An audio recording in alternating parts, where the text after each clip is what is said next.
18번째 영상으로 인사드리게 된 요베라떼입니다.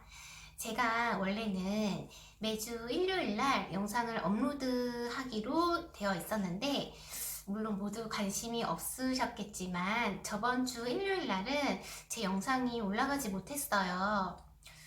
여러 가지 이유가 있었겠지만 그래도 매주 일주일에 한 번은 업로드 하려고 굉장히 노력을 했는데 직장 생활도 하고 그러다 보니까 사실 그게 쉽지만은 않더라고요. 그래서 많은 양해 부탁드리고요.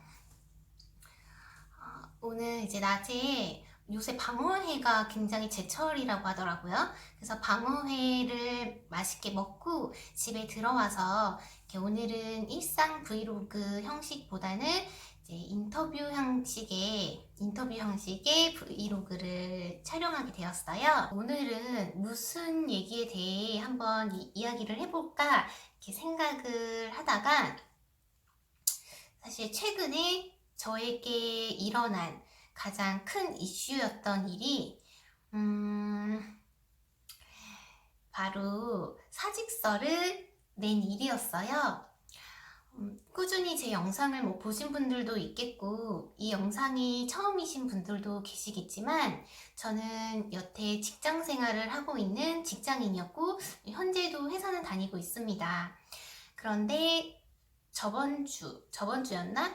제가 사실 물론 오랜 시간 동안 고민한 끝에 사직서를 제출을 하게 되었어요. 그래서 이제 지금 현 직장에서는 한 달 정도의 기간만 남아 있어요. 그래서 한번 저의 직장 생활에 대해서 좀 말씀을 드려보면 어떨까 싶어서 이런 시간을 갖게 되었습니다. 일단 제가 어떤 일을 하는지에 대해서 좀 말씀을 드리자면, 저는 현재 중소기업의 인사총무팀 대리로 이제 일을 하고 있고요. 총 경력은 7년 차 있고, 현재 직장이 첫 직장은 아니고 두 번째 직장이에요. 그래서 현 직장에서는 2년째 다니고 있습니다. 그런데 이렇게 카메라를 보고서 인터뷰 형식으로 얘기를 하니까 마치 면접관 앞에서 면접 보는 기분이 들어서 좀 기분이 굉장히 지금 묘하네요. 여하튼 인사총무팀 내에서도 여러 가지 포지션으로 나뉘어져 있는데요. 채용, 평가, 보상, 교육 담당자도 있겠고 여러 가지 직무들이 나뉘어져 있어요. 그 중에서도 저는 이제 페이롤이라고 하죠. 급여 담당자 역할을 계속 꾸준히 해왔습니다. 지금 거의 7년째 급여 담당자 일을 하고 있어요. 그래서 다음에 혹시 기회가 된다면 이 급여 담당자에 대한 영상을 좀 깊숙이 찍어볼 수 있었으면 좋겠네요. 그래서 혹시 궁금하신 점들이 있거나 그러면 언제든지 댓글로 남겨주시면 제가 그 질문에 대한 영상을 언제 한번 만들어 드릴 수도 있을 것 같아요. 그래서 궁금해하실 것 같아요. 어떻게 인사총무팀에 들어가게 됐는지, 계기가 뭔지, 동기가 뭔지, 궁금해 하시는 분들이 안 계시더라도 저는 사실 대학교를 졸업을 하고 바로 취업 생각이 없었고 공무원 생각을 해서 좀 준비를 했었어요. 그러다 보니 기본적으로 있어야 할 스펙이라고 해야 될까요? 그런 스펙이 갖춰져 있지는 않았어요. 그래서 이제 집 가까운 곳, 그래도 좀 괜찮은 회사를 들어가기 위해서 나름 지원을 하다가, 그렇게 아무런 스펙이 없는 상태에서 제가 과연 어느 부서에 들어가고 싶은가 라고 생각을 했을 때 막연하게 인사팀에서 근무하고 싶다는 생각을 굉장히 많이 했었습니다. 면접을 볼 때는 당연히 말씀은 안 드리고, 대학교 때 인적자원관리 수업이 너무 재밌었다 이런 식으로 둘러 얘기를 드렸지만, 사실 이유는 그냥 좋았어요. 인사팀이 그냥 뭔가 있어 보이고 뭔가 대단해 보이고 들어가면 뭔가 자부심도 느낄 수 있을 것 같고 그냥 되게 멋져 보였던 것 같아요. 그런 이유로 인해서 제가 인사팀 쪽으로 많이 지원을 하게 됩니다. 사실 중소기업은 딱 인사팀이라기보다는 보통 인사와 총무가 결합된 이제 인사총무팀으로 많이 운영이 되고 있잖아요. 그래서 인사총무팀 쪽으로 지원을 많이 하다가 정말 운이 좋게도 집에서도 가깝고 나름 상장사였어요. 한 종업원 수는 170명 정도 됐던 것 같아요. 170명 정도 되는 그런 중소기업 인사총무팀에 면접을 가게 됩니다. 그런데 중소기업 치고 면접이 굉장히 빡셌던 걸로 기억이 나요. 맨 처음에 갔더니 일단 필기시험이 있더라고요. 그래서 논술이라기보다는, 영어 장문이 있었고, 영어 독해 문제가 있었어요. 그리고 시사 문제가 한두 문제 있었던 것 같아요. 전혀 예상치 못했던 필기시험이었기 때문에 사실 좀 당황스러웠어요. 그런데 더 당황스러웠던 것은 이제 면접을 들어갔는데 영어로 대답을 하라고 이제 말씀을 하시더라고요. 영어 면접이 있었던 거예요.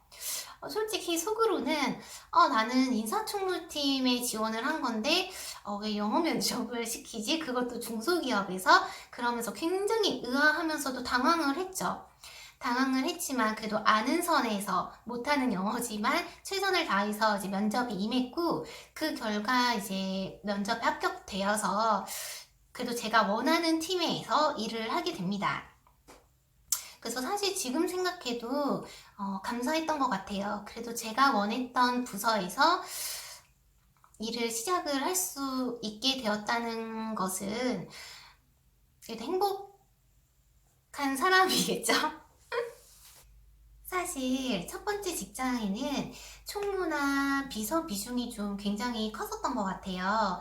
저는 분명히 인사 업무를 하고 싶어서 온 것 같은데 총무 일도 많고 비서 쪽으로도 제가 일을 도와드리고 있었기 때문에 굉장히 하루하루 정신도 없고 굉장히 바빴었어요. 그렇게 제가 두 번째 직장으로 이직을 하게 되었고요. 두 번째 직장이 지금 현재 다니고 있는 직장이고요. 입사할 당시에 두 번째 직장은 ERP를 구축하고 있는 상태였어요. 그래서 굉장히 그때도 초반에는 많이 힘이 들었습니다. 이제 없었던 ERP를 새로 이제 구축을 해야 되는 상황이었고, 그것보다도 이제 제 전임자가 1년치의 신고를 잘못 신고한 게 있어서 그거를 수정 신고를 하느라고 또 엄청 애를 먹었었어요. 그래서 굳이 가지 않아도 될 세무서를 5-6번을 다녀오고, 제가 잘못한 것도 아닌데 뒤처리는 제가 다 하는 느낌이 들고, 그래도 저는 좀 이제 긍정적으로 생각을 하자는 주의여서 그 힘든 것만 참아내면 이것도 다 저의 커리어에 도움이 될 것이고, 분명히 그런 것들을 처리를 하면서 저도 배우는 것이 분명히 한두 가지는 있을 것이다 라고 생각을 했었기 때문에 힘들지만은 이제 해결을 했죠. 결국엔 해결을 했습니다. 사실 첫 번째 직장에서는 제가 5년간 팀의 막내였었어요. 그러다 보니까 정말 잡일도 많고 하루 종일 정신없는 하루를 보냈었던 것 같아요. 이제 두 번째 직장에서는 드디어 팀의 막내에서는 벗어날 수 있어서 본연의 업무에 좀 집중을 할 수 있었던 것 같아요. 제가 그래도 이번에 사직서를 두 번째 낸 거잖아요. 첫 직장에서 두 번째 직장으로 이직할 때 한 번 냈고, 이제 이번에 또 한 번을 냈고, 그리고 또 나름 인사 총무팀이자 이제 급여 담당자로서 퇴사할 때 정말 단 1원이라도 제가 챙겨 먹을 수 있는 거 챙겨 먹고 퇴사를 해야 되지 않겠습니까? 사실 회사에서는 본인이 안 챙기면 절대 스스로 회사에서 챙겨주지 않아요. 저희가 알아서 챙겨가야 한답니다. 그래서 퇴사할 때 정말 단 1원이라도 더 챙겨갈 수 있는 꿀팁이라고 할까요? 꿀팁에 대해서 제가 다음 영상에 기회가 된다면 한번 영상을 찍어보도록 할게요. 혹시라도 영상을 보시고 궁금하신 거 있으시면 댓글 달아주시고, 그럼 다음 영상에서 뵐게요. 안녕!